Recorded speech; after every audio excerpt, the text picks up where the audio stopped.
શું વાગે? રાજકોટ શહેર ક્રાઇમ બ્રાન્ચના ડીસીબી પોલીસ સ્ટેશનમાં એક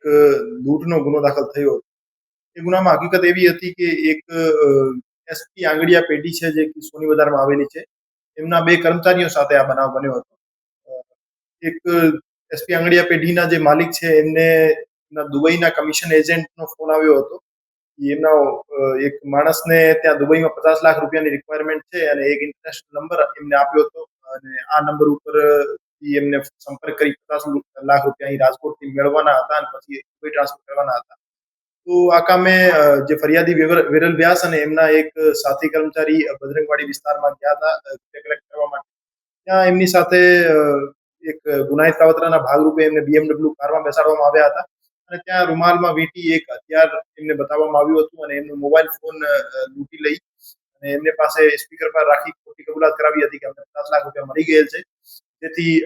એસપી આંગડિયા પેઢીથી દુબઈ 50 લાખ રૂપિયા ટ્રાન્સફર કરી દેવામાં આવે અને ખરેખર રૂપિયા એમને આપ્યા નહોતા. તો એ રીતે લૂંટના ગુનાને અંજામ આપ્યો હતો અને એ ગુનાના કામે ક્રાઇમ બ્રાન્ચ દ્વારા શબીર ઉર્ફે જાબર સિદ્દીકભાઈ જુનેજા તેમજ તોફિક ઉર્ફે પહેલવાન ઉર્ફે બાવો શેખ આ બે આરોપીઓની ધરપકડ કરવામાં આવી છે અને સાગર વ્યાસ નામના જે આરોપી છે જે દુબઈ ખાતે સેટલ છે એને વિરુદ્ધ એલઓસી જારી કરવાની પ્રક્રિયા કરવામાં આવી છે અને એના વિરુદ્ધ અન્ય કાયદાકીય કાર્યવાહી. આ બે પૈકી શબ્બીર ઉર્ફે જાબર સિદ્દીકભાઈ જુનેજા વિરુદ્ધ 4 ગુના દાખલ થયેલા છે, જેમાં એક અટેમ્પ્ટ ટુ મર્ડરનો ગુનો છે, એક આર્મ્સ એક્ટ હેઠળનો ગુનો છે અને 2 જુગારધારના ગુના છે. આ જે બે આરોપી હતા એ વિરલ વ્યાસ જે ફરિયાદી છે, આંગડિયા પેઢીના કર્મચારી છે અને એમની સાથે જે સહકર્મચારી હતા બંને